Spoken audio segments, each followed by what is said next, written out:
En este momento, Bakú y Ereván han asestado un golpe al Kremlin.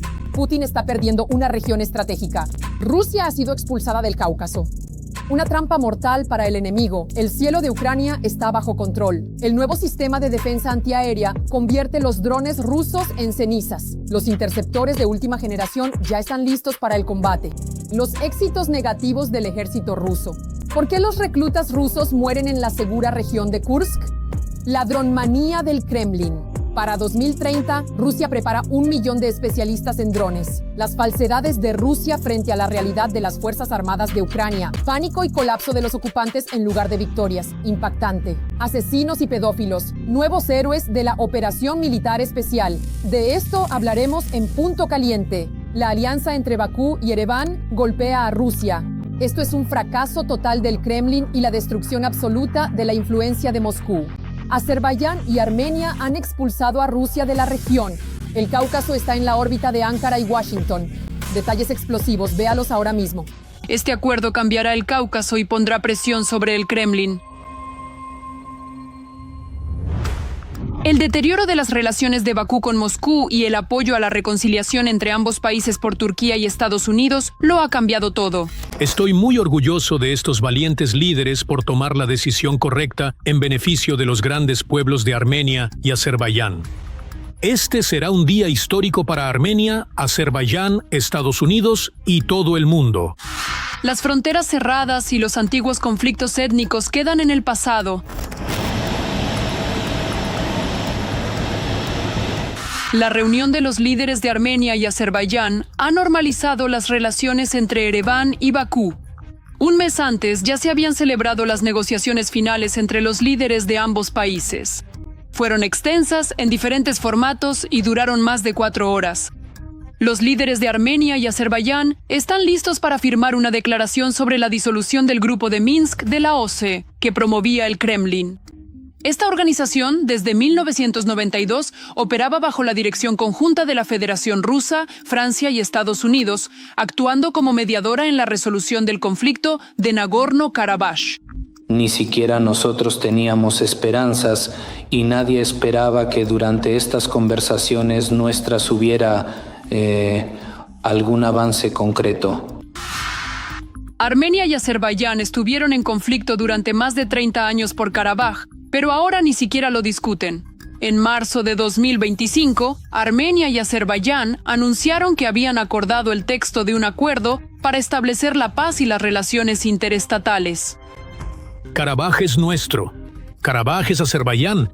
En su momento, el Kremlin logró enfrentar a los vecinos a causa de Karabaj.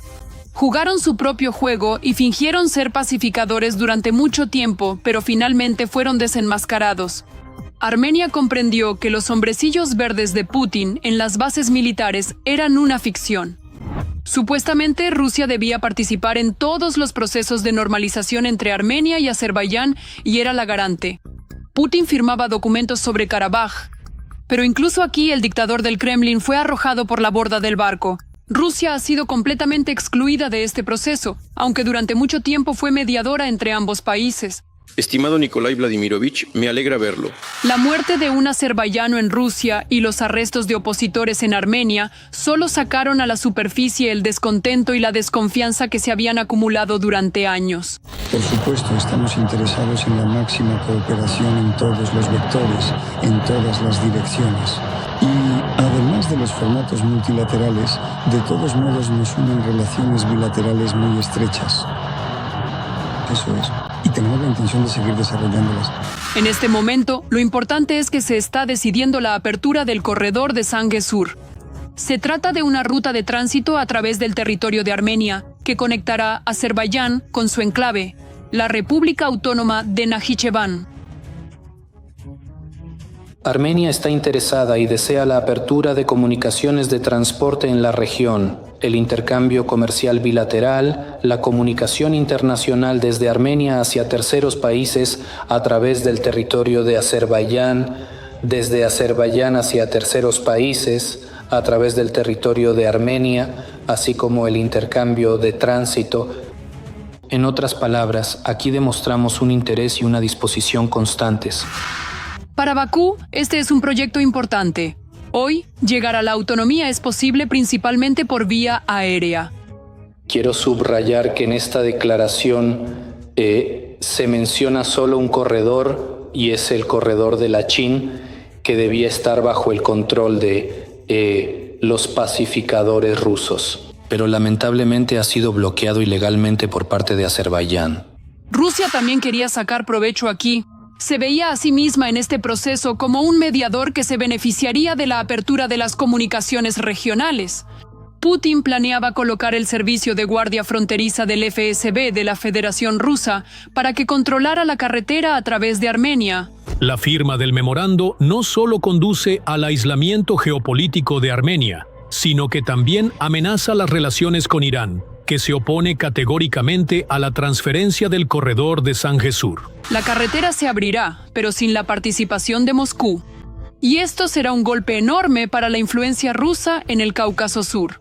Por eso los patriotas rusos presentan a Pashinyan como un traidor. Pashinyan viene y se va, Armenia permanece. Por eso, reaccionemos con calma ante declaraciones de este tipo de políticos. Bakú, como vencedor, dicta las condiciones a Ereván. Por lo visto, la atención principal en el memorando se centrará en la transferencia del corredor de Sanjessur, lo que contradice directamente los intereses del pueblo armenio. Sin embargo, para Nikol Pashinyan, estos factores, al parecer, no son prioritarios. Turquía también está interesada en la apertura de las fronteras entre ambos países. Y ahora el amigo de ambos países es el presidente Recep Tayyip Erdogan. Armenia y Azerbaiyán, al parecer, se han alejado para siempre de la hostil Rusia y están dispuestos a cooperar con Estados Unidos. El avance tecnológico de Ucrania, su propio sistema de guiado y los interceptores de alta velocidad. Ucrania ha sorprendido a todos. El nuevo sistema de defensa antiaérea aire-aire ya está aterrorizando a los ocupantes. Ucrania ha creado una defensa antiaérea capaz de proteger regiones enteras. Todos los detalles a continuación en el reportaje. En Ucrania hay una nueva solución más para proteger el cielo. Una empresa nacional ha presentado su propio modelo de defensa antiaérea. El sistema es capaz de derribar al menos drones enemigos desde el aire, mientras escanea enormes territorios. El participante del clúster de innovaciones de defensa, Maxon, está desarrollando un sistema de defensa antiaérea aire-aire con su propio sistema de guiado e interceptores de alta velocidad para proteger grandes perímetros. Su desarrollo ya está pasando pruebas de combate en las regiones de Kiev y Chernigov. Naturalmente, hay pocos detalles sobre el nuevo sistema. El desarrollo sigue siendo clasificado. Sin embargo, al hablar de la clase del sistema aire-aire, se pueden considerar varias soluciones de ingeniería a la vez. Se trata de drones interceptores, así como de UAVs equipados con medios de ataque. Estamos hablando de que existe una plataforma que nos permite portar misiles de clase aire-aire, y además no nos limitamos solo al M9. También se puede hablar de la RS-3, aunque por alguna razón todos la llaman un misil soviético, pero en realidad fue un desarrollo soviético, aunque ha sido significativamente modernizado. Por eso aquí hablamos de que ahora ya hemos encontrado una solución integral. También estamos desarrollando activamente la producción de UAVs para interceptar drones enemigos. El desarrollo anunciado por el ministro Fedorov cuenta con su propio sistema de guiado, por lo tanto, bien podría ser un dron modernizado que escanea el cielo por sí mismo, y en caso de detectar un objetivo, puede identificarlo, alcanzarlo y destruirlo. En todo esto, la inteligencia artificial juega un papel clave, sin la cual hoy no se puede avanzar. Es fundamental para la orientación y adaptación a los diferentes escenarios. Hay muchísimas cosas interesantes. ¿Y qué nos espera en el futuro? Primero, realmente hay que preparar operadores y escalar la producción. Aquí no voy a decir nada nuevo. No se puede inventar nada genial en esto. Esto será una buena defensa. Ellos trabajan en conjunto con el Estado Mayor y las Fuerzas de Defensa Aérea. Por supuesto, esto debe y va a funcionar no solo en Kiev. Otro aspecto fundamental en la producción de nuestros propios sistemas de defensa aérea es que Ucrania no dependerá del estado de ánimo al otro lado del océano ni de las capacidades de nuestros socios europeos. Se declaró que el sistema es completamente nacional, ensamblado en conjunto por diferentes empresas ucranianas y por lo tanto no deberían surgir problemas con los componentes, la reparación o el mantenimiento. Es importante que la tecnología Maxon integre las soluciones de otros participantes en una sola. Así es exactamente como funciona el ecosistema del clúster. Las empresas que crean soluciones eficaces en diferentes áreas pueden unirlas. Esto, aseguran los analistas, también ayudará a proporcionar a las fuerzas de defensa aérea una cantidad suficiente de nuevos sistemas. Cuando el complejo obtenga la certificación del Ministerio de Defensa a través del sistema de compras estatales, será fácil ponerlo en producción en serie y fabricar tantos como requiera el ejército. Si existe un sistema de subvenciones, si se puede financiar más a nuestros fabricantes de drones, en realidad en el complejo militar industrial trabajan 800 empresas, aproximadamente 800 empresas, y la gran mayoría son empresas privadas. Así es en todo el mundo civilizado. En Estados Unidos, en los países europeos de la OTAN, las armas las fabrican productores privados y ellos están listos para producir más. En el Ministerio de Transformación Digital de Ucrania ya han calificado la producción de este complejo como un acontecimiento que puede cambiar el curso de la guerra. Solo queda esperar los resultados de las pruebas de combate. Recuerdo que, desde hace poco, los ingenieros ucranianos están desarrollando en masa nuevos drones de ataque que cazarán a los Shahed. Los drones funcionan según el principio de los misiles antiaéreos, explotan cerca de los objetivos enemigos y los dañan con fragmentos. Además, Ucrania ha llevado la producción de drones a un nuevo nivel. En este momento, nuestro complejo militar industrial es capaz de producir alrededor de 10 millones de drones al año, incluidos aquellos con inteligencia artificial. No podemos oponer al enemigo la misma cantidad de equipos, armas o personal como lo hace directamente la Federación Rusa. Por eso optamos por el camino de la tecnología. Los éxitos militares del segundo ejército del mundo. Al menos 5 soldados reclutas murieron en la liberada región de Kursk. ¿Cómo pudo suceder esto?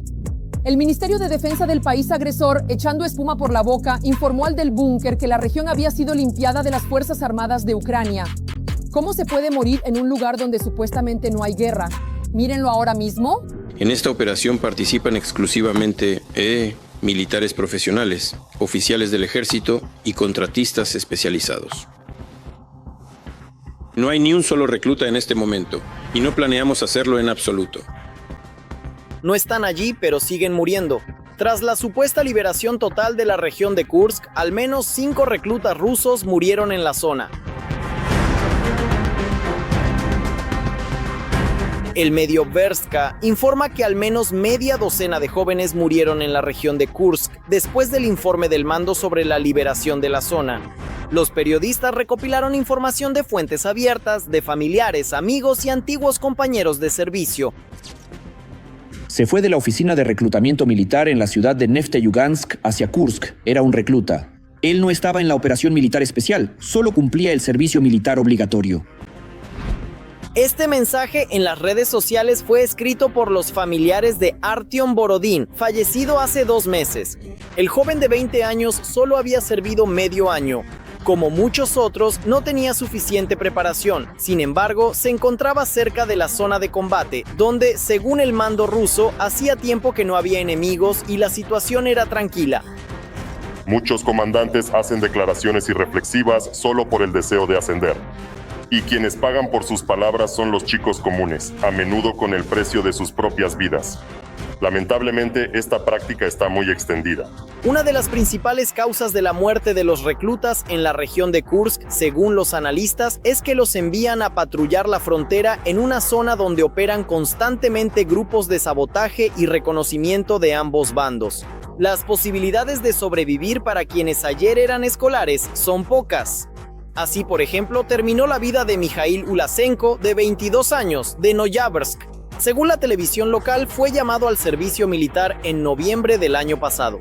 El 31 de mayo, mientras cumplía una misión, Ulasenko murió al pisar una mina. Un soldado reclutado tiene el mismo estatus de militar que cualquier otro, ya sea contratado o movilizado, en términos de derechos y obligaciones.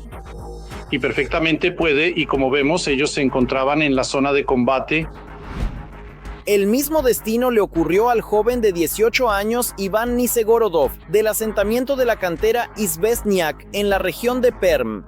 Fue llamado al servicio militar en otoño del año pasado. Ya este año, el 6 de junio, apareció una publicación con su fotografía en los grupos locales de redes sociales. Cumplía tareas de protección y defensa de la frontera estatal y murió patrullando la frontera de la región de Kursk. Desde el 8 de julio, Vladimir Solotuev, de 21 años, del asentamiento de Kolbón en la región de Zabaikalie, quien fue llamado al ejército en noviembre del año pasado, dejó de comunicarse. El 24 de julio, el comisario militar y el jefe de la administración de Kolbón fueron a ver a su madre y le informaron que Vladimir había muerto defendiendo la frontera de la región de Kursk. Él no firmó ningún contrato, escribe un medio local. Decenas de madres de reclutas rusos ya se han enfrentado antes a una situación similar. Ni siquiera podía imaginar que enviarían a un recluta allí a luchar. Él apenas había sostenido el fusil 2 veces. Solo se tomó fotos con él en ese entonces. ¡Qué dolor tan grande! El 13 de julio, en la región de Kursk, murió el recluta de 20 años Vladislav Borodin, del pueblo de Karakulino, en Udmurtia, según informó su madre a los periodistas de Berstka. Según la mujer, no le contaron nada sobre las circunstancias de la muerte de su hijo. Nadie dice nada, no sabemos nada, dijo la madre del fallecido. Al mismo tiempo, mientras el chico estaba comunicado, como muchos otros reclutas actuales, contaba que no recibían ningún tipo de entrenamiento de combate.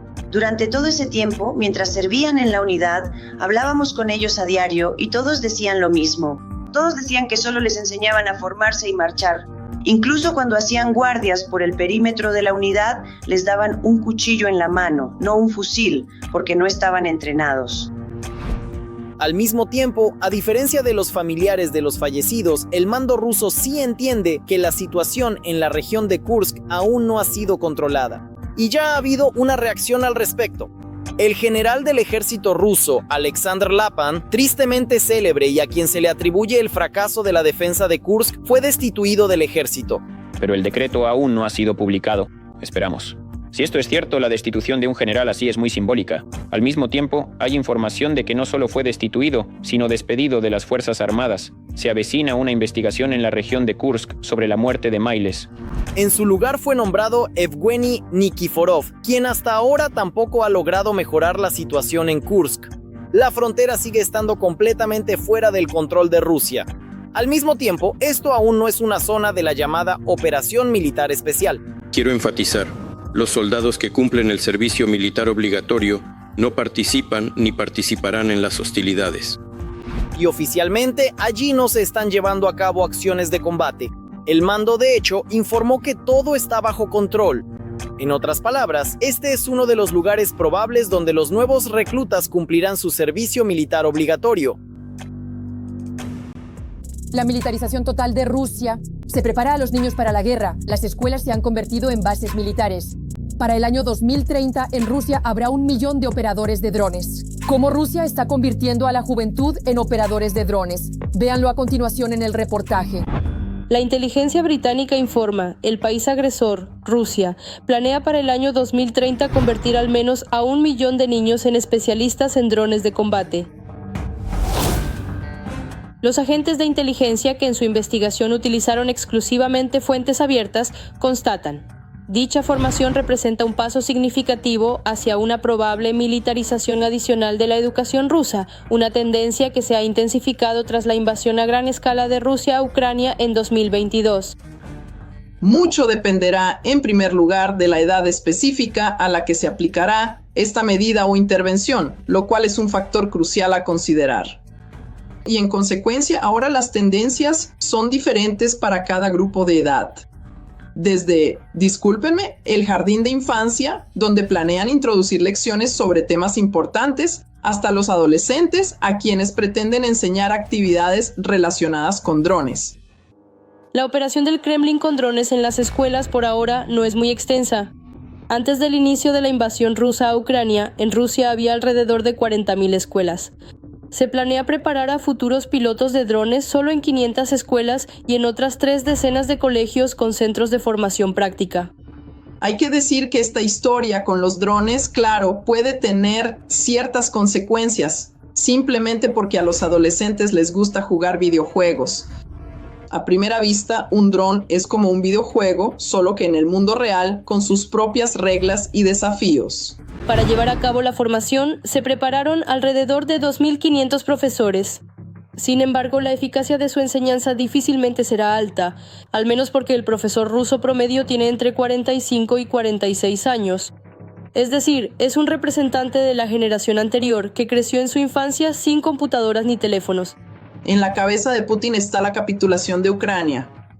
Y sí, en caso de que Ucrania capitulara, lo cual en mi opinión es imposible, sí, él dejaría de disparar. La pregunta es, ¿qué haría después? Y aquí, para él, lo principal, y lo formuló, recuerdo, incluso antes de la invasión. Para él es importante recuperar todas las conquistas de la Unión Soviética, que ya no existe en el continente europeo. Sí, es decir, quiere devolver al control de Moscú, al menos a todos los países postsoviéticos. Además, preferiría tener alguna influencia sobre los antiguos países socialistas. De hecho, precisamente con esto está relacionado su exigencia, recuerdo, de mover las fronteras de la OTAN a la situación de 1997. Tal como en la Unión Soviética, Putin crea organizaciones donde crecen los niños. En ellas, el énfasis está en la educación militarizada. Así nació la organización Yunarmilla, donde a los niños, tanto rusos como de los territorios ocupados, se les enseña a luchar desde la cuna. ¿Por qué en realidad murió la Unión Soviética? Porque los maestros e incluso los propios jerarcas soviéticos, en su mayoría, ya no creían en la idea comunista. Y en este sentido, las personas que hoy se dedican a esto tampoco creen en la idea. Y en esto hay, una pequeña probabilidad de que después de todo la Yunarmilla no pueda cumplir en su totalidad con los deseos de Putin.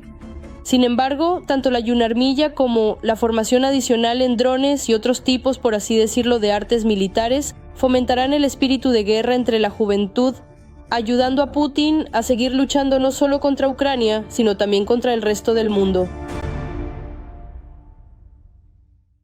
Pánico en el ejército ruso, fracasos, pérdidas y noticias falsas en lugar de victorias. Rusia ha ocupado menos del 1% de Ucrania en 1010 días de guerra. Las Fuerzas Armadas de Ucrania no dejan oportunidad a los enemigos. Los ocupantes arden a lo largo de la línea de enfrentamiento. Las Fuerzas Armadas de Ucrania dominan cielo y tierra. Falsedad versus realidad. Rusia engaña al mundo, pero Ucrania destruye sus planes. ¡Armata! Día 1273 de la Gran Guerra Ruso-Ucraniana. Casi 3 años y medio de combates diarios, bombardeos de artillería, ataques de drones, miles de muertos. Pero el resultado, si miramos el mapa de las operaciones militares, habla por sí solo. Moscú, que gritaba sobre la toma de Kiev en 72 horas, en 1010 días de sangrientos combates, ha capturado menos del 1% del territorio ucraniano. A estas conclusiones llegaron los analistas de Deep State. Desde el 12 de noviembre de 2022, la superficie ocupada hasta la fecha es de 108.651 kilómetros cuadrados. Hasta el día de hoy, 114.493 kilómetros cuadrados.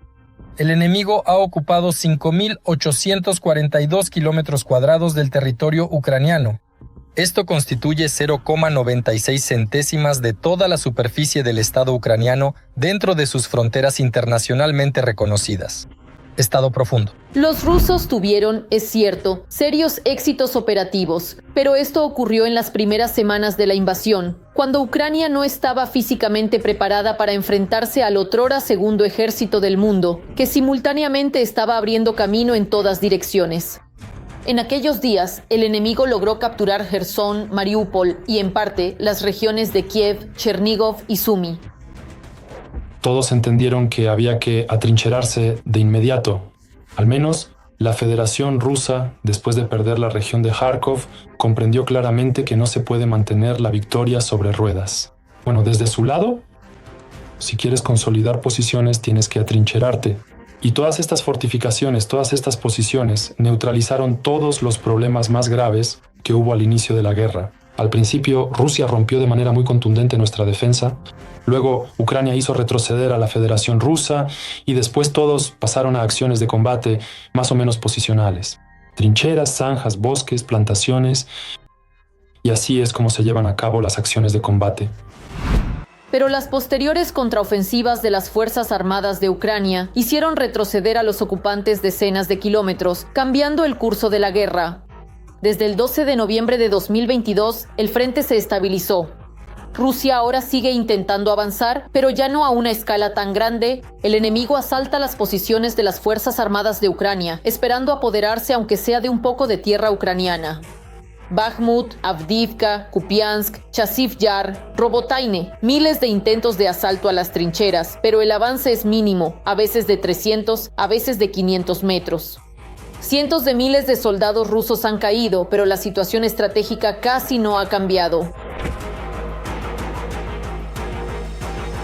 Ahora el enemigo lleva a cabo acciones ofensivas principalmente de carácter local, presión, desgaste, destrucción de infantería y equipo. Sin embargo, el dictador ruso no logra tomar territorios significativos. A pesar de esas pérdidas que no dejan de aumentar, la conquista de cada kilómetro y de cada posición le cuesta cada vez más muertos y heridos. Así lo demuestra la estadística. En primer lugar, su ritmo de avance se ha ralentizado mucho. En segundo lugar, el nivel de pérdidas es muy alto, pero aún así, intentan con tanta obstinación alcanzar los objetivos que se han propuesto. No tienen suficientes recursos, ni fuerzas, ni posibilidades. Todos esos aspectos de los que tanto se jactaban antes de la guerra resultaron ser pura apariencia. ¿Por qué ha comenzado la caída de generales en la Federación Rusa? Esto es una venganza directa del dictador Putin contra todos los generales militares que durante años le aseguraron que nuestras armas no tenían análogos. Tenemos todo preparado, todo está genial. Pero resultó que, de todo ese ejército de millones, solo 170,000 personas estaban listas para luchar al inicio de la guerra. Eso es todo. El resto no estaba preparado. No había comunicaciones adecuadas, ni municiones, ni suficientes suministros de armamento. Nada de eso existía. Todo había sido vendido, todo había sido robado. Y ahora esta enorme venganza, esta enorme máquina punitiva que castiga a los generales por este engaño, una vez más demuestra que la máquina militar rusa en realidad no es más que humo. Sí, hay gente, sí, hay aliados decididos. Irán, Corea del Norte, pero la propia Federación Rusa no puede con Ucrania. Ucrania ya es, sin duda, la ganadora en esta guerra. Incluso en condiciones de escasez de municiones y con la superioridad del país agresor en personal y aviación, la defensa ucraniana sigue siendo resistente. Los éxitos de los rusos son mucho menores de lo que afirman los propagandistas del Kremlin. Sus soldados son eliminados en el frente por decenas de miles. El equipo arde en los campos de batalla y los objetivos del ejército agresor se desmoronan bajo los golpes del ejército ucraniano. Corrupción y terror. Rusia está regresando a los años criminales. En las cárceles de la Federación Rusa liberan asesinos y pedófilos y luego regresan como héroes de la operación militar especial. La podredumbre va de arriba abajo. El poder se ahoga en corrupción. El país bañado en sangre. El Kremlin no guarda silencio. Todo es culpa de los extranjeros. La verdad impactante, ahora mismo. En Rusia, en el primer semestre de 2025, se registró un número récord de crímenes en los últimos 12 años, más de 27,000, casi 4,000 más en comparación con el año pasado. Paradójicamente, las autoridades intentan constantemente convencer de lo contrario. Está mejorando la tasa de esclarecimiento de delitos como asesinatos, asaltos a mano armada y robos en viviendas. También ha disminuido la delincuencia callejera. En general, quiero señalar que prácticamente está disminuyendo el número de los llamados reincidentes, es decir, aquellos que, tras ser castigados, vuelven a cometer delitos. Está disminuyendo el nivel de delincuencia juvenil. Y estas son solo las cifras oficiales. Cientos de miles de delincuentes se van voluntariamente a la guerra inmediatamente después de ser detenidos. Sus casos ni siquiera llegan a los tribunales, pero luego ellos mismos volverán a Rusia. Una parte significativa de las personas que podrían cometer delitos se encuentra precisamente en la zona de combate. Por eso, tal vez, el nivel de criminalidad esté bajando temporalmente. No sabemos qué pasará en los próximos años, cuando todos regresen y cómo influirá eso. De las cárceles liberan a asesinos en serie y pedófilos, y luego regresan de la guerra como héroes, van a las escuelas a las llamadas lecciones de valentía y vuelven a cometer atrocidades. Al militar ruso de la región de Primorye, Stanislav Tsaviev, al menos 2 chicas lo han acusado de violación en el último mes. No puedo decir nada. Estas son las emociones del padre de Anastasia Yakina, de 11 años. Era la mejor niña que tenía. La niña fue asesinada por un participante de la guerra indultado por Putin, Vladimir Alexandrov, de 40 años. Él confesó que violó a la niña en su habitación y luego la llevó al sótano, donde la mató. El asesino de una niña de 12 años fue capturado en la región de Kemerovo. Se trata del exprisionero Andrei Bykov, que fue liberado tras ir a la guerra en Ucrania. Karina, de 12 años, desapareció la mañana del 18 de junio. Su cuerpo fue encontrado en un pozo un día después. Bykov es un reincidente. Fue encarcelado 6 veces, incluso por asesinato. Más de 1000 personas trabajan activamente en diversas escuelas y con colectivos infantiles y juveniles, brindando un apoyo significativo. Y sin duda seguiremos haciéndolo. La mejor educación es el ejemplo personal. Además, incluso crearon un programa llamado Tiempo de Héroes para que los delincuentes pudieran ingresar a los órganos de poder. Personas que arriesgan su vida, su salud, toman ciertas decisiones para proteger los intereses de la patria. Son personas formadas, una personalidad ya formada, que puede cumplir con éxito tareas de cualquier nivel de dificultad en diferentes ámbitos. Y ahora, según los defensores de los derechos humanos, en Rusia hay una nueva tendencia que ha multiplicado la movilización. Trump llegó, promete la paz, promete que la paz llegará muy pronto. Y ahora mismo esos 5 millones pueden irse. Vasily recibió, pero yo no. ¿Y tú qué, Petya? ¿Por qué estás sentado? No lo recibiste. Venga, recibe rápido tus 5 millones y sigue adelante. No al frente. Ahí es cuando la guerra terminará. ¿El dinero ya se ha recibido? Y lo mismo ocurre con los presos, especialmente los que están bajo investigación. La sentencia aún está por venir. Hay que irse ahora para obtener rápidamente la libertad condicional. Llegaremos al frente y no habrá guerra. Esa es la expectativa general. Pero la guerra no termina, y a los nuevos delincuentes intentan encubrirlos con el eterno problema inventado por las autoridades sobre los migrantes. Según los resultados de enero a marzo del año 25, lamentablemente, y esto es negativo, se observa un aumento del 15% en el número de delitos cometidos por ciudadanos extranjeros. ¿Saben a qué se dedican? No solo a la violencia. Se trata del tráfico ilegal de sustancias narcóticas. El 65% de los delitos son tráfico ilegal de drogas. Ellos nos traen drogas. Y casi en un 20% ha aumentado el número de actos lascivos contra menores. Ahora, de cada 100 violaciones, sí, 96 de estas violaciones las cometen los rusos, específicamente. Eso es. Y 4 los cometen migrantes. Pero, que sean los rusos quienes violen, desde el punto de vista de nuestro narcisista, ¿sí? Al parecer, ellos piensan que a las mujeres les resulta más agradable cuando las violan los rusos. Eso es. O matan, porque los delitos están relacionados, delitos graves, sí, cuando un ruso mata, para él está bien. Es decir, incluso puede que le parezca bien que lo maten allí.